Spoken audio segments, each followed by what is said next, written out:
Most people think focus is about doing more, but for me, real focus started when I started to do less or when I started to avoid things. And the scary part is मान्छेले यस्तो काम गरेर आउँछन् which they feel productive but they are actually not.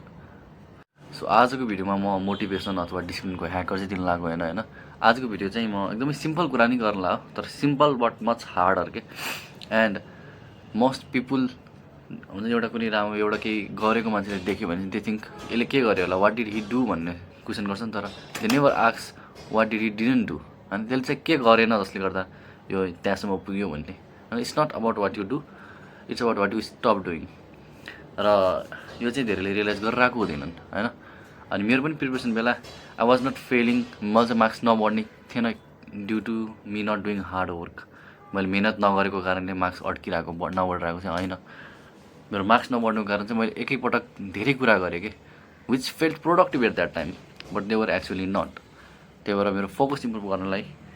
मैले जे कुरा realise गरेँ नि and I'm going to share that tips with you guys so भिडियोमा अगाडि बढ्दै आजको भिडियो फोकस बिल्ड गर्ने कसरी हो भनेर होइन so it's not what you do it's what you don't भनेर मैले भनिसकेँ एन्ड अब I was trying to add more discipline but I needed to subtract think add गर्ने होइन फोकस चाहिएको भने होइन हामीले एड गर्ने भन्दा पनि हामीले सब्ट्र्याक्ट गर्नेतिर ध्यान दिनुपर्छ and this is where must people don't realise है सो सबभन्दा सुरुमा चाहिँ मैले के स्टप गरेँ त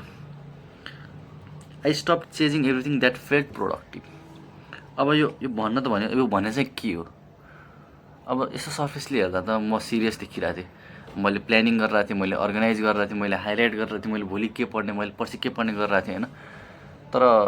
प्लानिङ गरेर थिङ्किङ गरेर अनि बिजी देखेर मार्क्स त बढ्ने होइन नि त यो कुरा चाहिँ रियलाइज गर्नु पऱ्यो कि आई रियलाइज कि मैले जे गरिरहेको थिएँ नि जसले चाहिँ मलाई प्रोडक्टिभिटीको फिलिङ दिइरहेको थियो त्यसले चाहिँ मेरो मार्क्स बढाइरहेको थिएन होइन त्यसले त्यो it felt really good it felt really productive but it was really not त्यही भएर सबभन्दा सुरुमा चाहिँ don't confuse planning with progress के प्लानिङ गरेर भन्दैमा प्रोग्रेस भइरहेको छैन मेबी द फर्स्ट स्टेप होला होइन तर एकदमै थोरै टाइम दिने हो कि यसलाई मेन टाइम भनेको काममै हो क्या जस्ट डुइङ द वर्क के त्यही नै होइन भने just do it even if it's Messi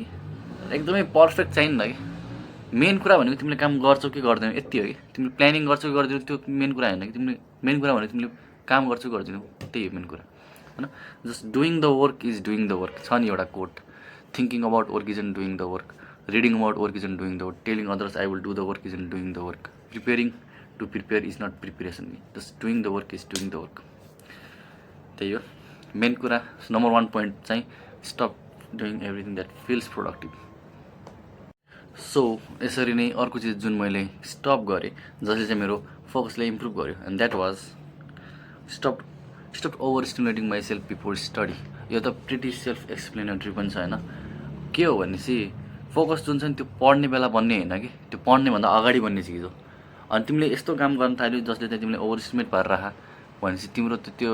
झन् डिस्ट्रोय हुने भयो जुन पिरियडमा तिमीले बनाउनु पर्ने हो त्यो पिरियडमा तिमीले डिस्ट्रोय गर्ने भयो focus is about focus is in build during study but it is build before it र तिमीले यो कामले गर्दा यो डिस्ट्रोइड बिफोर इट हुने भयो अब के भयो भने चाहिँ तिम्रो दिमाग जुन हुन्छ नि त्यसले चाहिँ टास्कहरू कम्पेयर गर्ने हो कि कम्पेरिटिभली काम गर्छ कि त्यसले अब तिमीले पढ्नभन्दा अगाडि एक्सट्रिमली इन्जोयवाला काम गरेर राख्यो भनेपछि पढ्न त्यसले मान्दैन नि एब्सोल्युटली काम नगरेर त्यसले कम्पेयर गर्ने भयो यिनी दुईवटा कामले अभियसली अब पढ्ने बोरिङ हुने भयो तिम्रो लागि डोपामिनको कुरा पनि गर्न सकिन्छ डोपामिन तिमीले स्पाइक पाउने भयो स्पाइक पाएर नर्मल बेसलाइनभन्दा तल जाने भयो अनि everything feels boring after that होइन मेबी पढ्न तिमीले मन नलाग्ने त्यही भएर हो तिमी पढ्न मन नलाग्ने तिमी के भन्छ लेजी भएर भन्दा पनि तिमी एकदमै स्टिमुलेटेड छौ त्यही भएर पनि हो कि होइन so you need to figure that out पनि र त्यही भएर तिमीले चाहिँ पढ्ने बेला होइन फोकस गर्न सकिरहेको छैन भने जस्ट थिङ्क कि मैले पढ्नुभन्दा अगाडि चाहिँ मैले दिमागले के फिड गरेर आएको थिएँ भनेर होइन अनि त्यसमा चाहिँ रियलाइजन के आउने भयो भनेपछि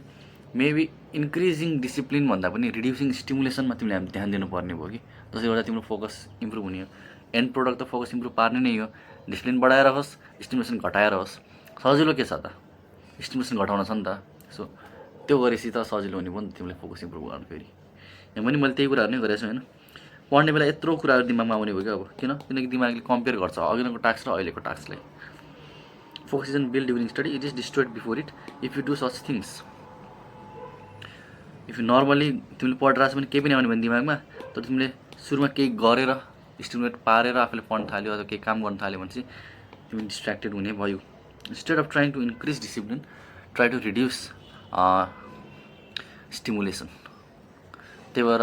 फोकसलाई फोर्स गर्न पर्ने भएन कि हैन, यो गरेपछि फोकस आफै आउन थाल्छ यति गरेपछि चाहिँ. सो यसै गरेर अब लास्ट टिप जुन चाहिँ मैले दिन्छु, जुन मैले स्टप गरेको थिएँ जसले गर्दा चाहिँ मेरो फोकस इम्प्रुभ भएको थियो, and that was stop studying when I knew I wouldn't observe. अब एकदमै मिसअन्डरस्ट्यान्ड गर्न सक्ने पोइन्ट हो यो हैन. मैले स्टप स्टडिङ भनेर मैले क्विटिङको कुरा गरेँ हैन, मैले हार्डवर्क एभोइड गर्ने कुरा गरेँ हैन, मैले कम पढ्ने कुरा पनि गरेर हैन. मैले चाहिँ बस आफू अवेर हुने कि अहिले चाहिँ मैले अब्जर्भ गरिरहेको छैन भनेर हैन, तीन कुराहरू गरिरहेको छु. मैले चाहिँ अब पहिला के भयो भने चाहिँ अब पढ्नु मन लागिरहेको छैन हैन, तर पनि हुन्छ नि अब डिसिप्लिन यो विल पावर गर्दै मैले आफूलाई फोर्स गर्न थालेँ कि पढ्ने पढ्ने हो, यति त गर्ने हो हैन. किनकि मलाई पछि गिल्टहरू चाहिएको थिएन कि, त्यही भएर अब त्यो रिजन पनि कस्तो छ. अब मैले के सोचेँ भने चाहिँ यसरी मैले पढेको कारणले I am starting to hate studying. अब फोर्स गरेर पढ्ने भने त हेटै त हुने हो नि. अनि त्यही भएर मैले चाहिँ के गरेँ भने मैले जब अब्जर्भ गरेर आएको हुँदैन पढाइ कुराहरू, तीन कुराहरू चाहिँ म अब त्यतिखेर चाहिँ पढ्दैन, म रिसेट गर्छु. अब रिसेट गर्ने भनेको सानो ब्रेक ल्याउने हैन, वाकमा जाने, मेडिटेसन गर्ने अथवा केही गीतहरू सुन्ने. अब त्यो त्यतिखेर त तिमी प्रोडक्टिभ भएको छैन जस्तो फिल होला, पढ्न छाडेर यो गरेर हल्का बोर भयो भन्दैमा यति गरेर भने. तर क्वालिटी म्याटर्स नि त, quality matters more than quantity. तिमीले त्यति गरेर राम्रोसँग पढेर आऊ, आधा घन्टा तिमीले रिसेट गरेर राम्रोसँग पढेर आऊ भने चाहिँ अभियसली त्यो गर्ने नि हैन. त्यो धेरै पढेर तिमीले स्टडीलाई हेट गर्न भन्दा त त्यो गर्ने नि हैन. अनि त्यसपछि मेन्टली अब्सेन्ट भए बेला पढेको काम छैन कि, त्यसले डिसिप्लिन चाहिँ बिल्ड गरिरहेको छैन, त्यसले बस रेसिस्टेन्स बिल्ड गरिरहेको छ. अनि जसले गर्दा तिमीले अब रेसिस्टेन्स बिल्ड गरेर पढ्ने भन्दा तिमीले you will start hating studying. अनि त्यो त झन् डबल एज सोर्ड भयो, तिमीले पढि पनि रहेको छैन, तिमीले हेट पनि गरिरहेछ हैन. सो तिमी चाहिँ इफोर्टबाट टाढा भाग्या चाहिँ नमान्ने हैन. यतिखेर चाहिँ तिमी बस जस्ट थिङ्क यु आर रिसेटिङ हैन. अनि आइरोनिकली you will and of studying effectively पनि, अझै मोर इफेक्टिभली हैन. यहाँ पनि त्यही कुराहरू गरिरहेको छु मैले हैन. Quality matters more than the duration. र डोन्ट मिसअन्डरस्ट्यान्ड दिस, मैले क्विट गर्ने कुरा गरिरहेको छु, मैले रिसेट गर्ने कुरा गरिरहेको छु. सो भिडियोको अन्तिममा चाहिँ म के भन्छु भने अब जब मैले आफ्नो जस प्रिपरेसन डेजहरू सम्झिन्छु हैन, मेनली मेरो फोकस चाहिँ एडिङ थिङ्स भन्दा पनि रिमुभिङ थिङ्सबाट आएको हो. र त्यो केही खतरनाकै कुरा स्पेसली कुरा त गरे होइन नि त हैन. बस जसले चाहिँ मलाई लाग्यो कि सायद इन्टरभ्यू पनि गरिरहेको थियो, त्यही कुरा मैले स्टप गरेर गर्न. And maybe you need to do that too. र maybe you are not lazy अनमोटिभेटेडहरू कुराहरू, but overstimulated. So try to remove your extra जुन कुराहरू छन् जुन चाहिँ प्रोडक्टिभ फिल भइरहेछ आर एक्चुअली नट हैन. यदि मध्ये केही कुराहरू फ्यामिलियर लागिरहेको छ भने चाहिँ जस्ट नो कि मेबी तिमीले धेरै कुराहरू गरिरहेको छौ हैन, धेरै कुराहरू रङ स्टफहरू गरिरहेको छौ हैन, जसले गर्दा चाहिँ तिम्रो फोकसहरू रुइन भइरहेको छ, तिमीले लामो समयसम्म तिमीले सोच्न सकिरहेको छैनौ भने just try to stop doing things. धेरै कुराहरू भन्छ छोड. र प्रोग्रेस भनेको चाहिँ त्यो हार्ड पुस गरेर आउने भन्दा नि sometimes it comes from letting go. So यति कुरा बुझेर आफ्नो कामहरू गर्नु हैन. सो यति भन्दै भिडियोलाई म यहीँ एन्ड गर्छु. लाइक सेयर सब्सक्राइब गर्न नबिर्सिनु होला. Thank you.